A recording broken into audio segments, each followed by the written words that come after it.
Now women.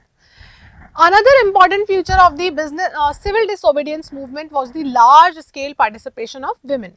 Women participated in protest marches, manufactured salt and picketed foreign cloth and liquor shops. So women ने भी काफी participation किया CDM के अंदर, right? So women was the large scale participation women ने दिखाया. इन्होंने क्या किया, प्रोटेस्ट किया, बहुत सारे मार्च निकाले.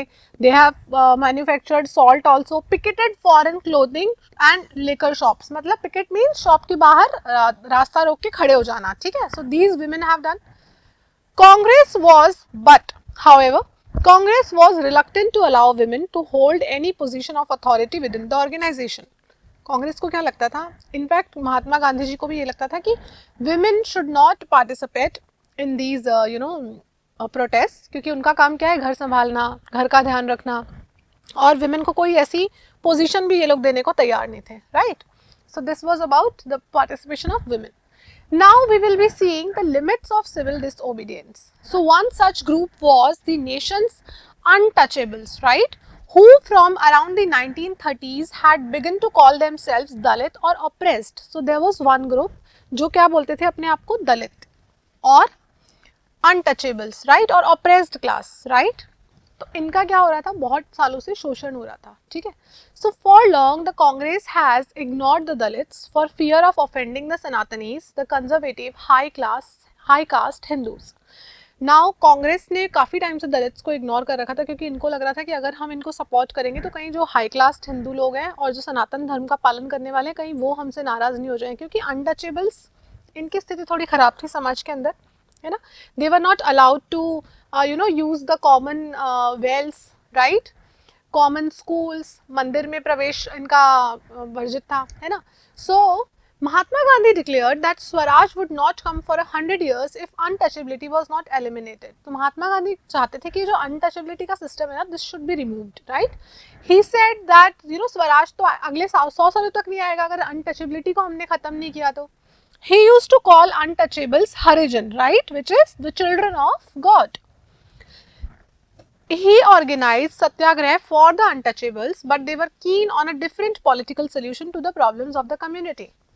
महात्मा गांधी ने सत्याग्रह किया किसके लिए, दलित्स के लिए, but they wanted a different political solution. अच्छा, महात्मा गांधी ने बहुत सारे अवेयरनेस फैलाने के लिए, even Mahatma Gandhi himself cleaned the toilet, right, he used to clean the toilets, saying कि इसमें कोई गलत बात नहीं है, राइट. अनटचेबल्स जो इनको, जो आप दलित या ऑप्रेस क्लास की आप कैटेगरी में रख रहे हो, इनको मत रखो, they are also humans only, right.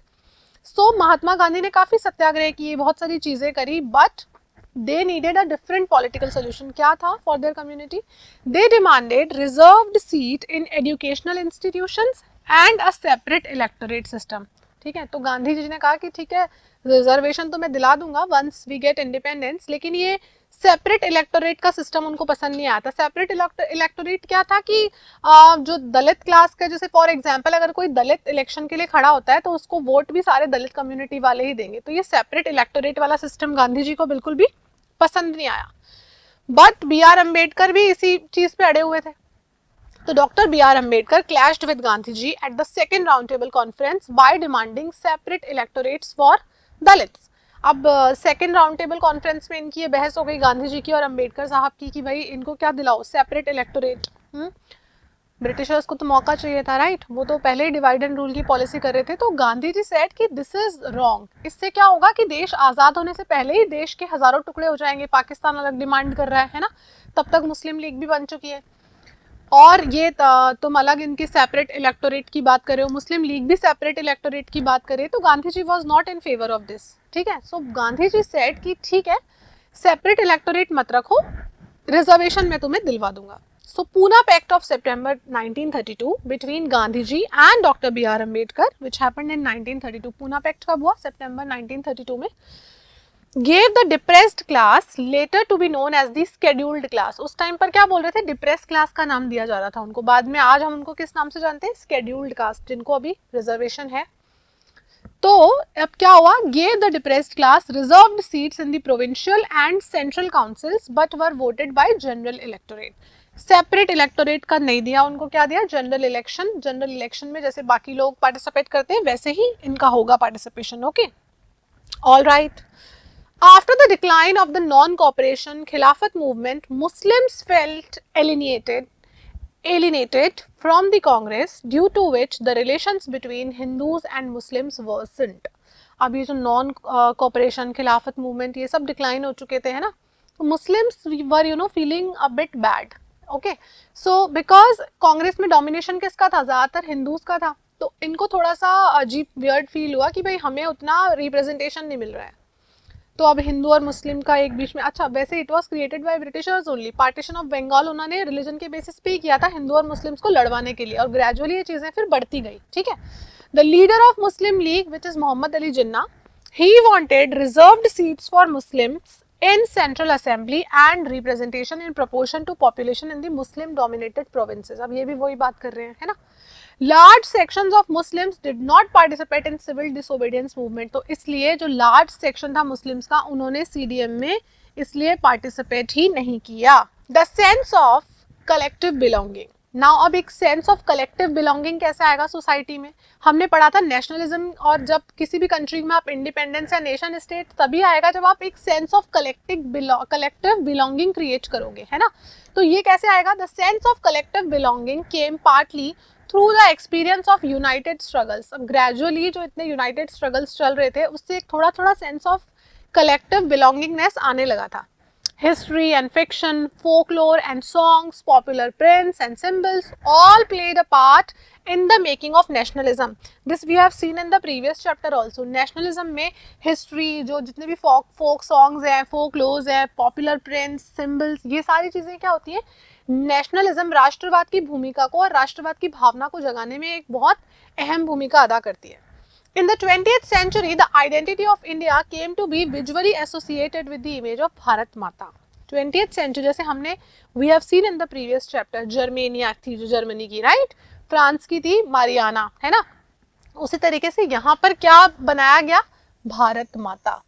ठीक है. ओके, सो हमारी एलोगेरी क्या हुई, भारत माता. Bankim Chandra Chattopadhyay created the image, and in the 1870s he wrote Vande Mataram as a hymn to the motherland. तो बाद में उन्होंने क्या लिखा बंकिम चंद्र चट्टोपाध्याय ने, we all know Vande Mataram was written by him, which is our national song, right? So इन सब चीज़ों से क्या होता है, people try to connect, है ना, एक collective belongingness की एक चीज़ें, इन सब चीज़ों से हम feel करते हैं. I don't know if you guys feel it. Whenever I sing the national anthem, I have goosebumps on my hands. Maybe you guys also feel it, but this really happens. I have felt it throughout life. Till now I feel it, right? So ये सब चीज़ें, national anthem, national song, folk songs, हमारा culture, ये it plays a very significant role in uniting people. Okay, so in this इसी क्रम में Abhinendranath Tagore painted his famous image of Bharat Mata, portrayed as an ascetic figure. She is calm, composed, divine and spiritual. You can see this picture. उन्होंने क्या किया, अवनिंद्रनाथ टैगोर ने भारत माता की एक इमेज बनाई, जो कि आप स्क्रीन पर देख पा रहे हैं. बहुत ही काम, कंपोज्ड, स्पिरिचुअल, सेक्रेड, इस तरीके की एक इमेज उन्होंने बताई. जब हमारे सामने कोई इमेज होती है तो हम ज़्यादा अच्छे से फोकस कर पाते हैं, ज़्यादा अच्छे से कनेक्ट कर पाते हैं, राइट. तो यही ध्यान में रख के उन्होंने एक ऐसी इमेज बनाई भारत माता की जिससे लोग कनेक्ट कर सके, राइट, लोगों में राष्ट्रवाद की भावना को जगाया जा सके. In late 19th century India, nationalists began recording folk tales sung by poets, and they toured villages to gather folk songs and legends. बाद में लोगों ने क्या किया, गांव-गांव घूम करके फोक सॉन्ग्स लोगों को सुनाने शुरू किए, पोइट्रीज इस तरह की लिखनी शुरू करी, राइट, जिससे लोगों के अंदर राष्ट्रवाद की भावना को जगाया जा सके. That is very very important. Now during the स्वदेशी मूवमेंट इन बंगाल में एक स्वदेशी मूवमेंट भी चलाया गया था, है ना, मतलब बॉयकॉट ऑफ फॉरेन गुड्स, स्वदेशी को अपनाओ, है ना, और विदेशी वस्तुओं का बहिष्कार करो. तो वो था स्वदेशी मूवमेंट जो बंगाल से स्टार्ट हुआ. उसके अंदर क्या दिखाया गया, एक tricoloured flag which had red, green and yellow colour. It was designed which had 8 lotuses. You can see here 8 lotuses are there. Vande Mataram लिखा है बीच में, ट्राई कलर, 3 कलर्स हैं, green, yellow and red. Okay, now 8 lotuses means 8 provinces हुआ करते थे उस time पे. जो आज के टाइम पे हमारे स्टेट है, उस टाइम पे क्या होते थे, प्रोविंस. जैसे उत्तर प्रदेश क्या है, स्टेट है, उस टाइम पे भी था, उस टाइम पे क्या था, यूनाइटेड प्रोविंस, यूपी, आज है उत्तर प्रदेश, तो प्रोविंस माने उस टाइम के स्टेट्स। तो 8 lotuses are representing 8 provinces of British India, ठीक है। एंड अ क्रीसेंट मून, यहाँ पे मून देख रहे हो आप, है ना, मुस्लिम रिलीजन में मून का एक बहुत ही सिग्निफिकेंस है, इधर सन का दिखा दिया, ठीक है, रिप्रेजेंटिंग हिंदूज एंड मुस्लिम्स, ठीक है। तो इस तरीके से एक स्वदेशी मूवमेंट बंगाल में चला और ऐसे फ्लैग डिजाइन किए जिससे कि यूनिटी भी एस्टेब्लिश की जा सके, राइट, राष्ट्रवाद की भावना जगाई जा सके। By 1921 Gandhi ji had designed the swaraj flag. What was it? So it was again a tricoloured flag which had 3 colors, red, white and green, okay, and it had a spinning wheel in the center. So in the center you can see a spinning wheel which we popularly know as charkha, right? What does it symbolize? It says that now we should not be dependent on Britishers or any foreign goods. We have to make ourselves more self-reliant. जैसे अभी क्या चल रहा है, आत्मनिर्भर Bharat, right?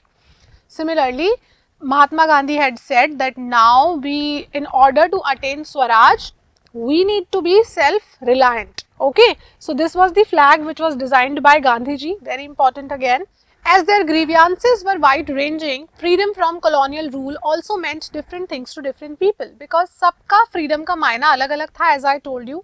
सबके लिए freedom का मायना अलग-अलग था, जैसे हमने poor peasants के बारे में बात करी थी, उनके लिए क्या था, freedom from the rent, right? सो सबके लिए फ्रीडम का मकसद अलग अलग था, but the Congress continuously attempted to resolve differences and ensure that the demands of one group did not alienate another, right? Congress tried its best. In other words, what was emerging was a nation with many voices wanting freedom from colonial rule. Now, in other words, we can say that finally क्या हो रहा था, इन सबको club करके अगर हम देखें तो एक ऐसी आवाज उठ रही थी, राइट, सब लोग मिलकर के एक ऐसी आवाज उठा रहे थे जिसमें से जिसका स्वर सिर्फ एक ही था, वो क्या था, आज़ादी, किससे, ब्रिटिशर्स से, कॉलोनियल रूल से.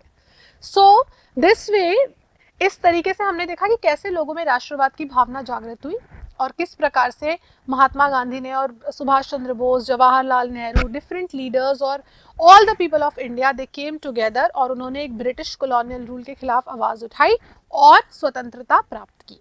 Thank you so much for listening to me and keep enjoying, keep reading, children. Take care.